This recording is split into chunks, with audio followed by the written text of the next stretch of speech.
Okay, so on this video, we'll be having the drawing tools on the tools panel natin. So last time we have the selection tools. So this time we'll be having the drawing tools on which mas tututunan pa natin yung pag-aayos ng settings on the control panel. So let's start dun lang sa mga need. Hindi ko na lahat to i-discuss kasi hindi naman lahat yan need ko when I'm doing a composition. Like for example, a PubMat. So hindi mo siya need lahat. Okay? But yung mga basic lang yung mga needs ang i-discuss ko. Like for example, the brush tool. When you actually use this brush tool and you wanted to color or colorize an image, pwede mo siya basically drawing mo lang siya like this one. Okay? And then pag mali, Control Alt C. So this brush tool have different sizes of brush na pwede mo i-adjust. So pwedeng mas malaki and then yung hardness pwedeng mas mababa. So ano ba yung mga yon? So parang itong mga presetted lang na to. Pagka bilog na bilog at hard, ibig sabihin mataas yung hardness niya. And then pagka makikita mo na yung gilid niya is soft, mababa yung hardness niya. So around 0% to 10% lang. So let's try yung mababa yung hardness. Tapos medyo malaki yung size, mga ganito.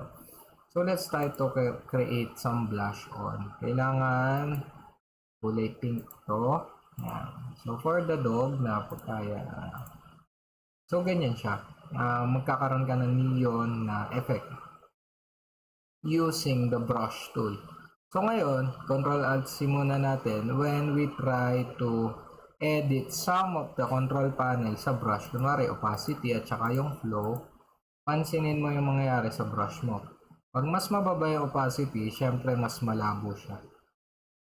So ngayon, yan, ganyan mag-color ngayon ng brush. Try natin na mas mababa pa yung flow. Yan, so nakita mo yung pinagkaiba niya. Let's try to 100% flow. Mas malinaw siya, di ba? So let's try na mababa yung flow pero mataas yung opacity at yung hard siya. Okay? So makikita mo yung input kung ano ba ang ibig sabihin ng flow. Yung flow kasi is yung seamless na transition ng kada bilog pagka nag-a-apply ka ng brush.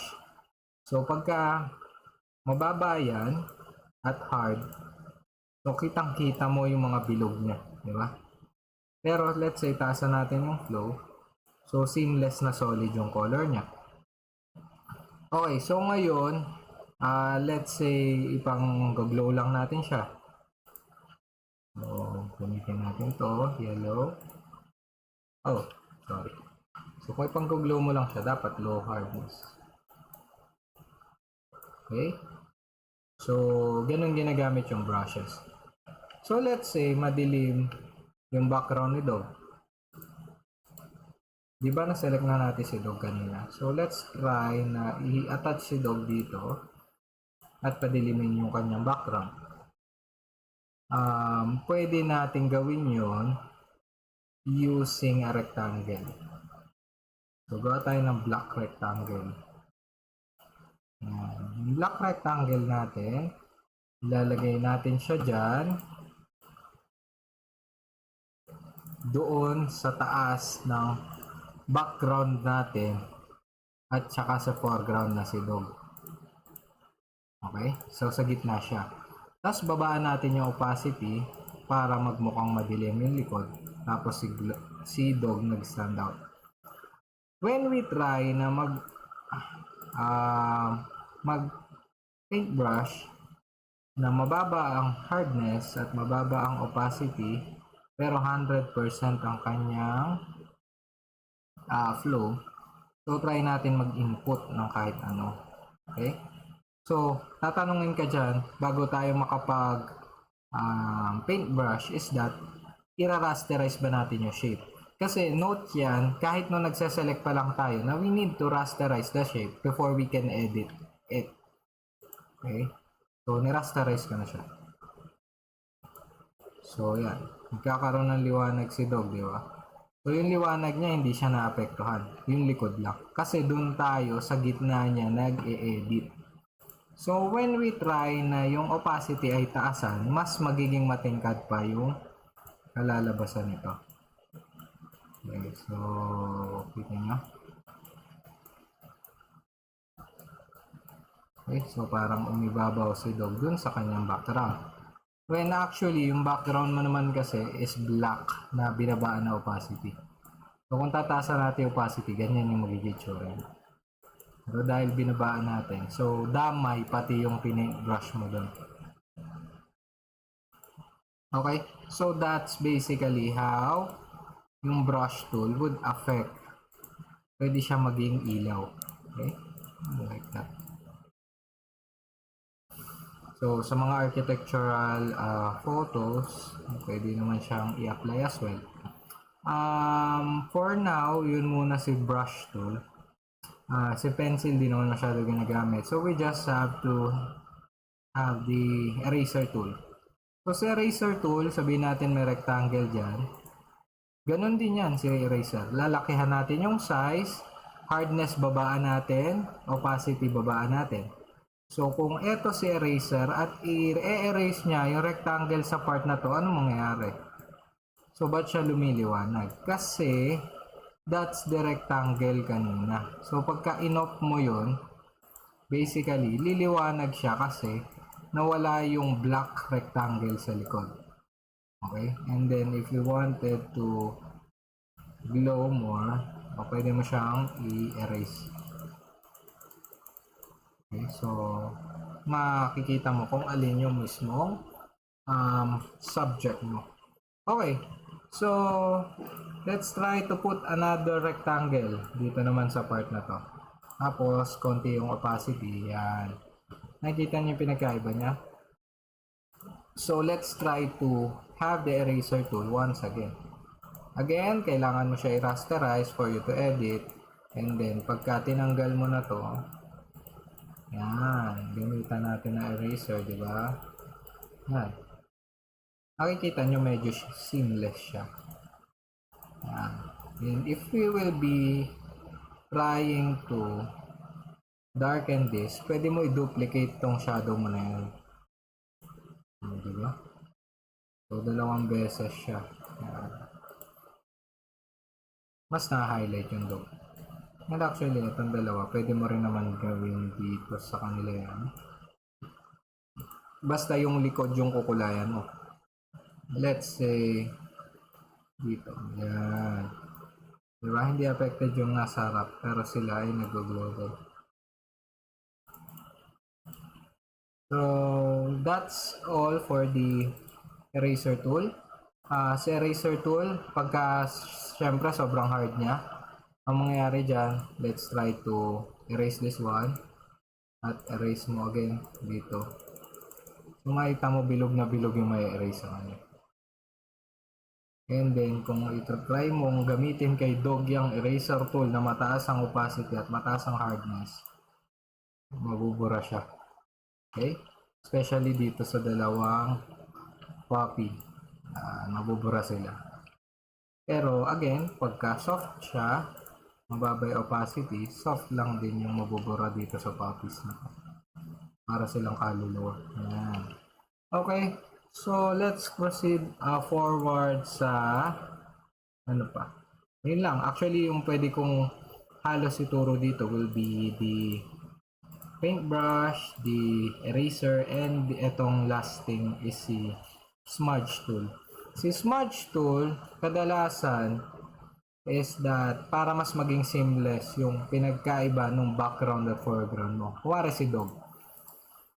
Kinat natin siya, di ba? Medyo garalgal yung dulo niya. Paano natin siya magmumukhang seamless na hindi mo siya kinat? Ang pinaka common problems ng mga nagle-layout is that yung mga buhok, kunwari imo, di ba? Tapos kinat mo siya, so nawawala yung mga tusok-tusok sa likod.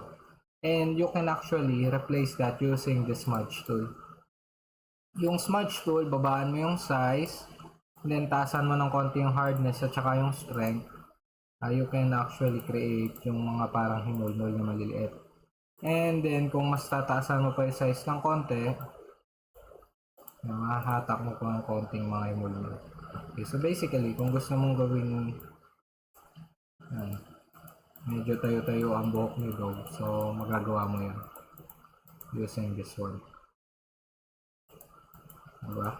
So actually kahit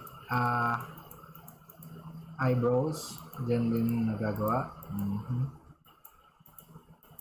So pwede mong gawin yan dun sa mga i-edit mo. Again, sabi nga natin, dito dapat yan sa mga fur para hindi magmukhang kinat. Excuse me. And then, smudge tool, that's the smudge tool, no? Yung blur tool natin na sharpen tool, more on enhancing the photo na lang naman yan. Okay. So, ito ay for hair. So, ano pa yung mga garalgal? Ito yun, no? Yung mga sample ganyan. Tapos di mo kayang ayusin. So, let's select the puppy. Pwede siya pabalik din, ano? Hindi lang naman palabas yung strength. So, pwedeng paloob din. Para hindi garalgal yung pagkakalagay niya. But, kailangan mo siyang linisin ng maigi para magmukhang seamless. Kaya ito. Okay, so ba't di siya nahata kasi mali ng layer. Okay, so let's move forward sa other tools pa na meron tayo. Aside from the drawing, we have the text tool. Yung text tool natin is pwede natin gamitin for typing. So ngayon, si text tool ay pwede natin gawing like si dog. Yan, dog. Tapos, may mga various installed sa iyong Windows na mga fonts na pwede mong gamitin. Okay, so kung tataasan natin yung kanyang font size, so mas makikita mo siya. Actually, pwede mo tong i-type lang. So, 148 and so on. Kung ayaw mo naman i-type, pwede mo naman hilahin lang to. Okay? So, pwede dito ka rin sa character, kagaya nung kaninang sabi ko. Ngayon, when you will be moving the text is that you'll be using the move tool. Pero kung i-edit mo siya ulit, dapat magbalik ka doon sa type tool mo para ma-edit mo siya. Okay, so dog 1. So if you're gonna label dog 1 and then pop 1. And then another is pop 2. So delete muna natin dito si ito. So when you delete, kahit erase or delete button, pwede na. Yan. So kung gusto mong palitan yung kanilang font size, font style, and so on, again, sabi ko nga, yung type tool, i-click mo sa kanya, at saka pwede mo na siya dito. Di ba inopen natin kanina sa window na yan? Pwedeng lahat, pwedeng mas malaki yung spacing niya. So let's say 200 or 500, type mo, mas malaki spacing. Or gusto mo yung height ng text mo 120%, pwede rin. Okay? Or dito mo babaguhin yung font style, pwede rin. Dog. Okay? So yung text na yan, pwede kang mag alt ng marami, so you can duplicate, tapos iba-iba naman yung i-type mo. Nice. Wow. Good. Okay? So, yan yung mga pwede mong i-type. Tapos, pwede mo silang transfer into other position. Ngayon, this text, pwede rin niyang ma-edit yung opacity and fill using dito sa panel natin. Pwede rin mag-iba-iba yung kulay nila. Again, type tool, select mo lahat, and then iba-iba yung kulay.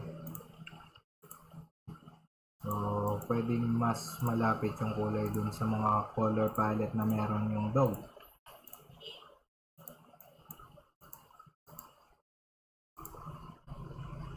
Ayan.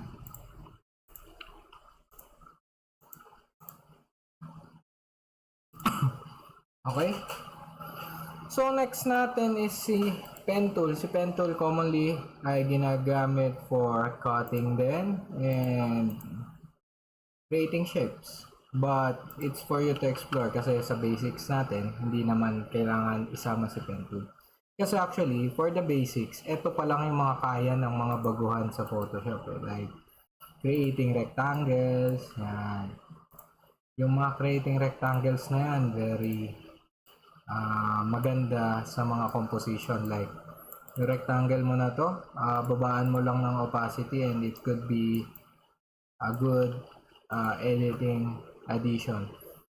Sir, ba't ba may mga outline na ganito sa rectangle? So, check nyo mabuti yung mismong control panel niya. Baka mamaya may stroke or anything, di ba? So, mahalaga meron lang fill. Tapos sa fill, pwede mong palitan yung color niya. And then like for example, ito, pwede siya maging style or composition addition na element. Okay, mga ganyan. Wow, nice. Diba? So, pwedeng maging backing nung nice yan. Tapos, pwede mo rin lagay dito. Okay? So, that's rectangle. Pwede rin rounded rectangle. Pwede yung rounded rectangle. Pwede mo siya gawing white. Yung stroke naman, yan kasi yung mga outline, no? Yung stroke, kunwari, gusto mo may outline niya na kulay blue. Yan. Tapos gusto mo straight lang. Yan. Tapos gamit tayo sa type tool. Hi. I'm dog. So that's basically the type tool. And then the rounded rectangle tool. So we have ellipse tool then on which yung ellipse tool mo, kung gagawin natin siyang i-hold mo yung shift para ma-handle yung constraint na equal yung width tsaka height, magiging circle siya. Okay, so let's try. Tanggalin yung stroke. And then, voila, meron siyang circle. Ngayon, kung yung ellipse mo hindi mo i-hold yung shift, so, ang mangyayari, yan, magkakaroon ka ng oval or ng ellipse, basically. Okay, so let's move forward. We can actually do polygons. Kunwari, yan, 8 sides, octagon. Palitan natin yung 8 sides into 3 sides. Triangle naman, yan. So, once you select this, mga shapes mo, okay, let's say, ito yung triangle mo, pwede mo pa siyang i-recolor ha, palagi. So, lagyan natin siya sa ibabaw para makita mo yung tuloy niyang kulay. Yan. Tapos tanggalin natin yung stroke. Puro stroke kasi, okay? So, try again natin. 8 naman, 8 sides. Octagon. So, that's for the type tool and the polygon tool. So, nag-rectangle tayo, nag-rounded rectangle, ellipse, polygon tool, and may mga custom shapes din na makakapamili ka. May heart, may check, and so on. Pero lahat naman yan kaya mong gawin. Again, if you can draw. Like for example, let's try a rectangle tool. Diba? And then, dito sa rectangle tool, kung gusto mong mag-draw, hindi ka naman mapipigilan using the polygonal lasso. Let's say, gusto mong mag-cut ng sarili mong text. Pwede rin yun. Kung nga yung D mo, pag ganito yung itsura. Yan, D. So, layer via cut. Again, kailangan mo siya i-rasterize. And then, kuhanin mo yung kinat mo. Delete na natin tong luma. Ay, sorry. So, layer via cut. Tapos delete mo yung luma, yan yung matitira. So, pwede mo pa siya i-cut ulit, di ba? Yan. And then, sorry, kailangan sa layer 3, cut. And then, meron ka letter D. Tapos, pwede ito, gawin mong elliptical marking naman para below. Tapos, again, rasterize mo, and then layer via cut. May O ka naman. Tapos itong triangle mo, gawin mong G. Rasterize ulit natin. Rasterize. Gamitin na natin si polygonal lasso. So, gusto mong makakreate ng letter G dyan. So, pwede naman. Diba?